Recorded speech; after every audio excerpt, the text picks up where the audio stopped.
But in the meantime, we want to talk to Utah Republican Senator Orrin Hatch, who's joining us on the telephones. Senator Hatch, are you there? Yes, I am. And I know my colleague Wolf Blitzer, who's here with me in the studio in Washington, had also talked with you. Senator, you've been briefed by what authorities?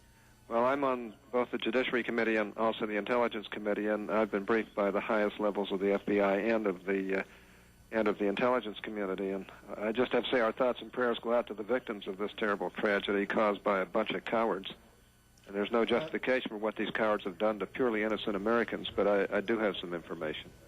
Senator Hatch, this is Wolf Blitzer. Tell us, I spoke with you earlier on the telephone, but tell us precisely what you are now being told in these high-level briefings about those who may, and repeat the word may, have been responsible for these attacks. You're right.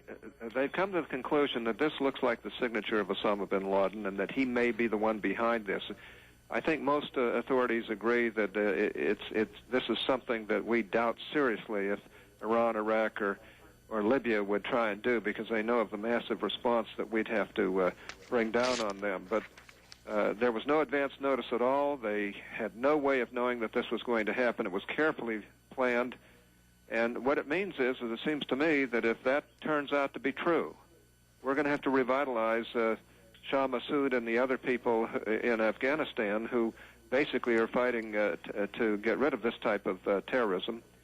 And I think we're going to have to ask our friends in Pakistan to get, in turn, to be more cooperative than they have in the past. And then we'd have to work with our allies to have an international strategy to combat this type of international jihad against the West.